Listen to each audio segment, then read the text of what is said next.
Non tutte le riprese richiedono lo stesso tempo in fase di color grading. Alcune le sistemi in pochi minuti, altre invece ti mangiano ore e ore di lavoro.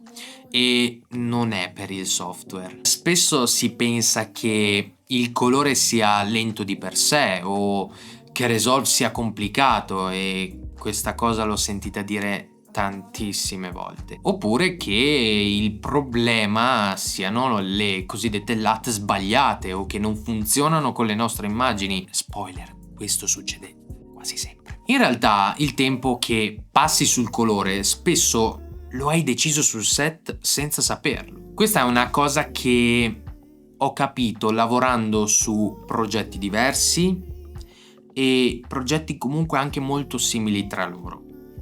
A parità di camera, di software o di workflow, alcune scene scorrono via lisce, altre invece improvvisamente diventano pesantissime da gestire, con problematiche che escono fuori durante la fase di color, ed è lì che capisci che il problema non è la post, ma tutto quello che è successo prima, che possa essere la correzione di una sbavatura sulla pelle di un nostro soggetto o sulla luce che crea delle ombreggiature sul viso che non ci piacciono o che non sono adeguate a quel progetto lì, e quelle cose in post produzione non possono essere corrette o perlomeno salvate. Il colore è lento quando deve correggere, non quando deve interpretare. Tenetevi a mente questa frase, perché immagini coerenti portano a una fase di color rapida, immagini incoerenti portano a una fase di color infinita.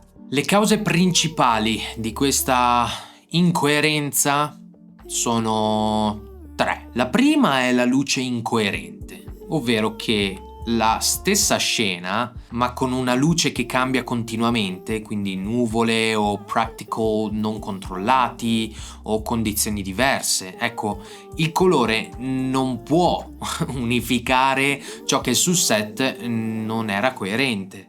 È un dato di fatto, è così.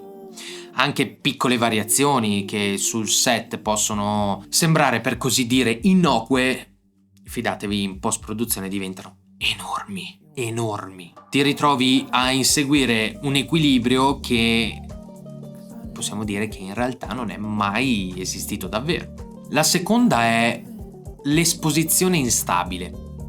Clip sovraesposte, sottoesposte, recuperi in camera continui, e se ti ritrovi a dover salvare un'immagine non stai più facendo color. Magari, e dico magari, sul momento ti sembra di essere furbo perché tanto si recupera, ma fidatevi, ogni recupero è una decisione forzata che rallenta tutto il processo. La terza è l'intenzione, che rimane poco chiara.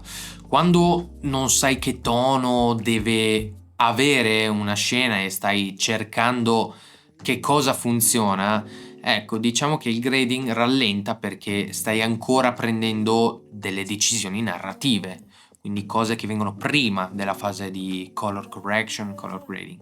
È il caso più subdolo, perché tecnicamente l'immagine può anche essere corretta, esposta bene, composta bene, ma se non sai cosa deve comunicare quella scena, il grading diventa una continua prova ed errore.